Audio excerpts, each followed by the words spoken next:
अस्सलाम वालेकुम। Last time हमने इंटर क्लास के छठे चैप्टर इलेक्ट्रॉनिक्स में जो टॉपिक पढ़ा था वो था forward reverse biasing and half and full wave rectification. आज हमारा टॉपिक डायोड है। तो डायोड के तीन जो है ना एप्लीकेशंस आज हम वो पढ़ेंगे। पहली एप्लीकेशन डायोड से बनती है photodiode.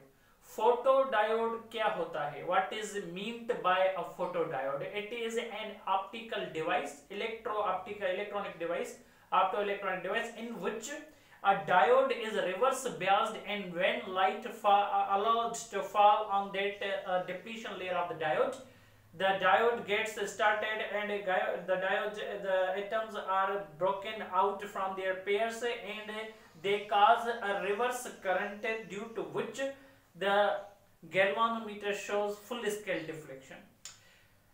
In the same manner, we understand that a certain amount of the energy of the light is fallen upon the diode. Light को सेंस करने के लिए जो डिवाइस हमने बनाई है वो डिवाइस है फोटोडायोड। पहले आप ये समझें, एटम अगर हम कोई भी तस्वर कर लें, कोई सा भी एटम तस्वर कर लें, तो एटम के अंदर क्या होता है? शेल्स होते हैं। एक शेल में इलेक्ट्रॉन रिवॉल्व कर रहा है। अगर वो उसी में रिवॉल्व करता रहे, दूसरा इलेक्ट्रॉन भी उसी शेल में रिवॉल्व करता है, क्योंकि पहले शेल में 2 इलेक्ट्रॉन्स होते हैं। दूसरा शेल जिसमें 8 इलेक्ट्रॉन्स हों, 8 इलेक्ट्रॉन रिवॉल्व उसी में कर रहे हों। तीसरा शेल जिसमें 18 इलेक्ट्रॉन्स रिवॉल्व करते हैं। अगर हर शेल में अपनी अपनी फिक्स अमाउंट के इलेक्ट्रॉन्स पड़े हुए हैं, तो फिर क्या होगा? तो उस एटम की एनर्जी जितनी होगी वो मुस्तकिल रहेगी, हमेशा कांस्टेंट ही रहेगी, फिक्स्ड रहेगी। एटम न्यूट्रल कहा जाएगा। जितने इलेक्ट्रॉन्स होंगे उसके पास उतने प्रोटॉन्स होंगे, इसी वजह से एटम को हम न्यूट्रल मानेंगे। न्यूट्रल एटम, अगर कोई एटम हमारे पास हो न्यूट्रल, तो उसकी एनर्जी फिक्स्ड होती है, वो एनर्जी बढ़ती नहीं है और वो एनर्जी कम भी नहीं होती। एक न्यूट्रल एटम के पास हम ये कह सकते हैं लोएस्ट एनर्जी होती है। क्यों? सिर्फ इस वजह से क्योंकि इसके अंदर जो अपर शेल्स वाले इलेक्ट्रॉन्स हैं वो लोअर शेल्स में नहीं जा सकते अपने आप। तो हम ये कहेंगे भाई इसकी जितनी भी एनर्जी होगी वो इसकी लोएस्ट एनर्जी मानी जाएगी। अब आप अगर एनर्जी देंगे तो इस एटम के अंदर इलेक्ट्रॉन्स अपने शेल को छोड़कर एक्साइटेड लेवल पर जाकर, मींस नेक्स्ट शेल पर जाकर इस एटम की एनर्जी को बढ़ाएंगे। यहां पर हम देखें, यहां पर एटम लोएस्ट एनर्जी रख रहा है। अगर इसके पास लोएस्ट एनर्जी है तो हम ऐसा कर रहे हैं कि इसको हम बाहर से कोई एनर्जी दे रहे हैं। This is amount of energy, ये एनर्जी का मिकदार हम इसे दे रहे हैं। This is energy. ये एनर्जी हम जब देंगे तो इस एटम के अंदर जो शेल्स होंगे उसमें जो इलेक्ट्रॉन्स होंगे अपने शेल को छोड़कर दूसरे शेल में जाएंगे, दूसरे को छोड़कर तीसरे में जाएंगे, और ऐसे वो उनका जो लेवल होगा वो अप होता जाएगा। अब देखें, ये एटम है। अगर ये एटम अपने पास कुछ एनर्जी रख रहा है, लोएस्ट एनर्जी मान लें, तो इस एटम को हम एनर्जी दे रहे हैं तो इसकी एनर्जी बढ़ जाएगी। ऐसा कह सकते हैं आप कि इस एटम के अंदर जो इलेक्ट्रॉन है वो एक्साइटेड स्टेट में जाएंगे।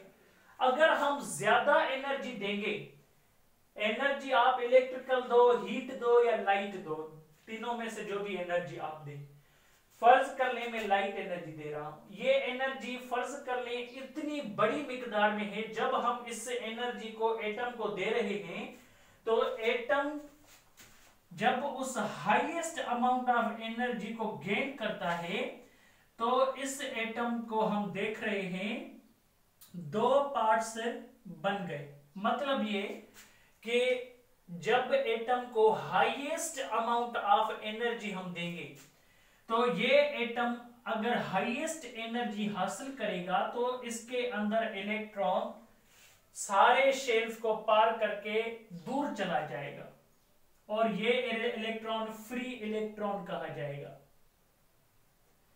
अगर हम थोड़ी जरा सी एनर्जी दें तो वो एनर्जी इलेक्ट्रॉन को दूसरे शेल में ले जाएगी।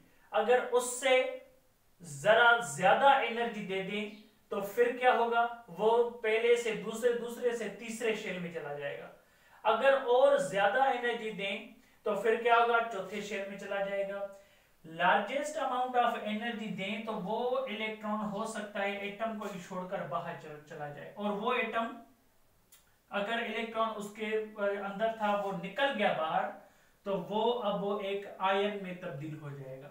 इसको आप अब होल कह सकते हैं इलेक्ट्रॉनिक्स की लैंग्वेज में। यहां पर देखें, यहां पर अगर आप अगर आप largest amount of the energy दे रहे हैं तो ये एटम दो हिस्सों में बट जाएगा, इसमें से इलेक्ट्रॉन जुदा हो जाएगा, होल जुदा हो जाएगा। This is called pair destruction. ये पेयर एक इलेक्ट्रॉन एंड होल का पेयर है जो पहले कंबाइन थे, अब इनको हमने डिस्ट्रक्ट कर लिया। यहां पर देखें, पहले जब ये सिस्टम था तो लोएस्ट एनर्जी थी, अब इन दोनों के पास अगर कलेक्टिवली रेफर करें इनको तो इन दोनों के पास लोएस्ट एनर्जी है या हाईएस्ट एनर्जी है। हम अब कहेंगे हाईएस्ट एनर्जी है। अब बताएं आप, अगर हम किसी एटम को एनर्जी देंगे तो वो किस स्टेट में चला जाएगा, हाईएस्ट एनर्जी लेवल में चला जाएगा। यही बात यहां पर हम सीखेंगे। ये हमारे पास एक डायोड है, इस डायोड में ये जो लेफ्ट साइड मैंने दिखाया हुआ है ये पी टाइप सब्सटेंस है और यहां पर ये एन टाइप सब्सटेंस है। ये पी टाइप सब्सटेंस, ये एन टाइप सब्सटेंस, और बीच में जो ये हिस्सा है इस हिस्से को हम कहते हैं depletion layer. Depletion layer, depletion layer क्या होता है, एक ऐसा हिस्सा जो पी टाइप और एन टाइप के बीच में दोनों को सेपरेट किए होता है। इस डिप्लीशन लेयर के अंदर क्या होता है, इस साइड में इलेक्ट्रॉन्स होते हैं, जिस साइड में पी टाइप होता है डिप्लीशन लेयर में उसी साइड में इलेक्ट्रॉन्स होते हैं, और यहां पर क्या होते हैं, होल्स होते हैं। अगर टेक्निकली ये कहा जाए कि बीच वाला हिस्सा न्यूट्रल होता है तो ये सही होगा, क्योंकि ये फिक्स्ड आयंस इस पूरे रीजन को न्यूट्रल बनाए होते हैं। और इसी न्यूट्रल रीजन को अगर हम एक एटम तस्वर कर लें, ये भी एटम, ये भी एटम, तो बीच में ऐसा हम समझ सकते हैं कि न्यूट्रल एटम्स पड़े हुए हैं। So depletion layer is full of neutral atoms. Depletion layer or potential barrier part of the diode is full of neutral atoms. अब देखें, अगर ये p टाइप है, ये n टाइप है, फिर क्या होगा, इस p टाइप और n टाइप को हम ऐसा करते हैं कि ये जो p टाइप है और ये जो n टाइप है दोनों को हम कंबाइन कर लेते हैं। किससे कंबाइन कर लेते हैं, p टाइप और n टाइप को बैटरी से कनेक्ट करते हैं। अगर बैटरी से कनेक्ट करेंगे तो फिर क्या होगा, देखिए अगर हमने इसे बैटरी से कनेक्ट किया, बैटरी का ये पी टाइप ये टाइप, बैटरी का नेगेटिव यहां और पॉजिटिव यहां, अब क्या होगा देखें, हमें पता है कि अगर नेगेटिव पी टाइप से कनेक्ट हो गया और पॉजिटिव एन टाइप से तो ये रिवर्स बायस्ड हो जाएगा diode. So this diode is now reverse biased.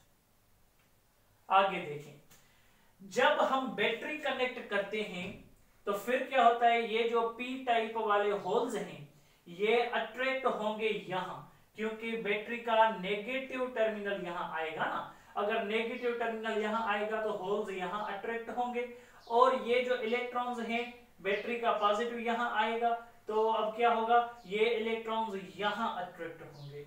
तो रिजल्ट क्या निकलेगा, बीच वाला जो डिप्लीशन लेयर है वो बड़ा हो जाएगा, बड़ा हो जाएगा। इसका मतलब आप ये निकाल लें कि बीच में बहुत सारे न्यूट्रल एटम्स अब पड़े होंगे। न्यूट्रल एटम्स का मिकदार हमने बढ़ा दिया, और किस तरीकेकार से हमने रिवर्स, किस तरीकेकार से हमने इसे पोटेंशियल बैरियर या डिप्लीशन लेयर को बढ़ाया, रिवर्स ब्यास करके। एक डायोड को रिवर्स ब्यास जब किया जाता है तो उसके बीच वाला डिप्लीशन लेयर बढ़ जाता है। The depletion layer of a diode becomes widen whenever it is reverse biased with respect to a negative battery. Negative battery का मतलब यह होता है कि नेगेटिव टर्मिनल हम पी टाइप से कनेक्ट कर रहे हैं और एन टाइप कनेक्ट कर रहे हैं पॉजिटिव टर्मिनल से। अच्छा, यहां पर यह देखें कि अगर हम डिप्लीशन लेयर को बड़ा करने में कामयाब हो गए, अब क्या होगा, अब ऐसा करते हैं, मैंने जैसे कहा कि भाई अगर एटम को एनर्जी देंगे तो वो इलेक्ट्रॉन और होल पेयर में कन्वर्ट हो जाएगा। अगर यहां फर्ज कर ले यहां पर लाइट आ रही है और इस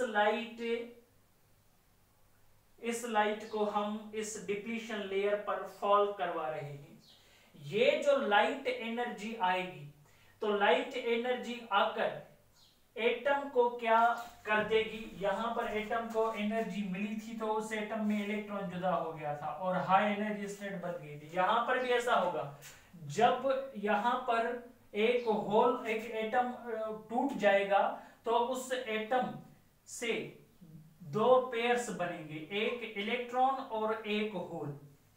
अगर ये एटम इन दो चीजों को जन्म देता है तो ये दो चीजें उस वक्त पैदा होंगी जब एटम टूटेगा। और एटम कब टूटेगा, जब आने वाली लाइट इस पर पड़ेगी। लाइट नहीं पड़ेगी तो एटम नहीं टूटेगा, और एटम नहीं टूटेगा तो ये दोनों पेयर्स नहीं बन पाएंगे, ये दोनों पार्टिकल्स ऑफ द पेयर्स नहीं बन पाएंगे। यहां पर देखें ये पेयर्स सपोज कर लो बन गए क्योंकि लाइट आ गई, एटम टूट गया, पेयर्स बन गया।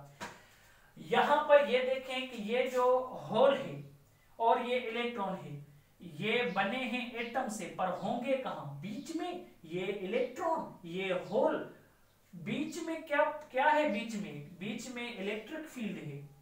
इलेक्ट्रिक फील्ड कहां से कहां होती है, electric field from negative to positive होती है, यहां से यहां। अगर आपको याद नहीं तो पिछला लेक्चर देख लें, मैंने उसमें समझाया हुआ है।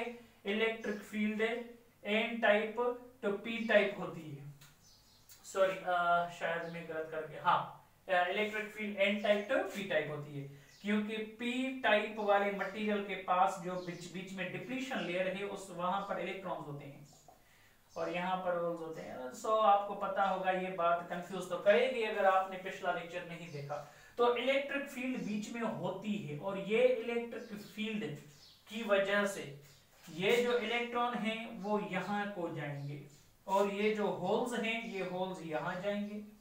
अगर होल्स को फोर्स इलेक्ट्रिक फील्ड यहाँ लगाएगी, इलेक्ट्रॉन्स को यहाँ लगाएगी, तो यहाँ पर एक इलेक्ट्रॉन एक्स्ट्रा आ गया और एक होल यहाँ पर एक्स्ट्रा आ गया। वो एक्स्ट्रा इलेक्ट्रॉन को ये पॉजिटिव टर्मिनल अट्रैक्ट करेगा यहाँ, और इलेक्ट्रॉन यहाँ आएगा। यहाँ जैसे मूव करेगा इलेक्ट्रॉन, जहां मूव करता है उसकी अपोजिट डायरेक्शन में करंट माना जाता है, दिस इज आई करंट। और होल जो एक्स्ट्रा यहाँ आया उसको ये नेगेटिव टर्मिनल अट्रैक्ट कर देगा, बीच में से भीड़ में से निकल जाएगा वो, और होल जहां जाता है उसी डायरेक्शन में करंट को फ्लो होना पड़ता है।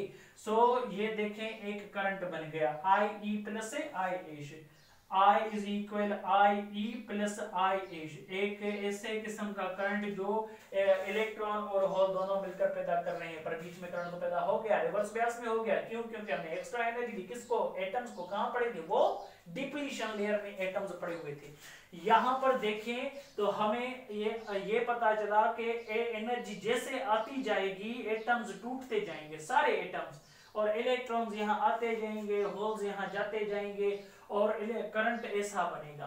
बीच में अगर आपने गैल्वानोमीटर लगा दिया तो वो गैल्वानोमीटर बताएगा तो कि भाई यहाँ पर करंट फ्लो हो रहा है। अगर यहाँ करंट फ्लो हो रहा है तो हम ये जान जाएंगे कि इस पोर्शन पर लाइट आई थी। और हम ग्राफ भी बना सकते हैं। अगर मैं आपको कहूं कि हमारे पास ये y एक्सिस है और हमारे पास ये x एक्सिस है, यहाँ पर हम करंट को रख रहे हैं, यहाँ पर हम वोल्टेज को रख रहे हैं, यहाँ पर करंट को रख रहे हैं। अब क्या होगा, जैसे जैसे हम देखेंगे कि लाइट ज्यादा आ रही है तो लाइट के ज्यादा आने से करंट ज्यादा होगा। मींस अगर लाइट ज्यादा आ गई तो करंट ज्यादा होगा और वोल्टेज भी क्या होगी, ज्यादा। और अगर लाइट ज्यादा आ गई तो करंट और ज्यादा होगा, वोल्टेज भी और ज्यादा होगी।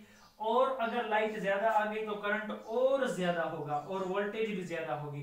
पर ऐसा होते होते एक ग्राफ ऐसा बनेगा। अब आप सोचेंगे कि भाई ये ग्राफ ऐसा क्यों हो गया। ये ग्राफ आगे चलता जाता ना, पर इस पॉइंट के बाद ये ऊपर बढ़ना बंद हो गया, नीचे जाना भी बंद हो गया। इसको कहते हैं सैचुरेशन। ये एक ग्राफ बना जिसमें वोल्टेज और करंट के बीच वाला ग्राफ है, जिसमें एक ऐसी पॉइंट आती है जो ग्राफ बढ़ना बंद हो जाता है। करंट बढ़ता है पर वोल्टेज नहीं बढ़ती। तो यहाँ पर ये जो हमने दोबारा एक तजर्बा किया तो हमें पता चला कि ऐसा ही हमें दूसरी बार ग्राफ मिल सकता है अगर हम और ज्यादा फ्रीक्वेंसी इंटेंसिटी वाली लाइट ले आए। और अगर दोबारा ऐसा तजुर्बा करेंगे तो फिर से हमें ऐसा ग्राफ मिलेगा। और हमने इनके बीच में इनको पार्ट्स में तब्दील करके ये जान लिया कि भाई यहाँ पर दरअसल क्या हो रहा है कि यहाँ पर ये जो लो इंटेंसिटी वाला ग्राफ है एक पॉइंट के बाद बढ़ना बंद करता है। हाई इंटेंसिटी वाला ग्राफ वो भी एक पॉइंट से बढ़ना बंद करता है, उसके हाई इंटेंसिटी वाला ग्राफ बढ़ना बंद करता है। क्यों? क्योंकि इनके बीच में अगर लाइट आती जाएगी तो ये जब टूटते हैं कोई ऐसी पॉइंट आ जाती है जो इनके टूटना कंस्टेंट कर लेती है। और बाद में क्या होता है, सिर्फ उनका टूटना फास्ट हो जाता है पर टूटते एक वक्त में साथ ही। तो इसीलिए ये जो हमारे पास ग्राफ बना, ये फर्ज कर ले 300 फुट कैंडल्स का ग्राफ है। फुट कैंडल्स का मतलब होता है इंटेंसिटी ऑफ लाइट को रोशनी की बुनियाद के तहत एक नए यूनिट से रिप्रेजेंट करना। ये एक नया यूनिट मान ले इंटेंसिटी ऑफ लाइट का। सो 300 फुट कैंडल्स, अगर ज्यादा लाइट आएगी फर्ज करने 500 फुट कैंडल्स की, तो 500 फुट कैंडल्स की लाइट इतना सारा ग्राफ ले आएगी और ये इसकी भी सैचुरेशन होगी। ये हमारे पास एक तरीके का हो गया जिसमें हमने एक लाइट के बिहेवियर को अच्छी तरह से डिफाइन किया। और यहाँ पर अगर आप देखें इसको एक बॉक्स में डाला जाता है, जिस बॉक्स को पूरा ढका जाता है, कवर किया जाता है। जब उसको कवर किया जाता है तो ब्लैक इन कलर से या ब्लैक क्लॉथ से उसको टोटली कवर अप करते हैं।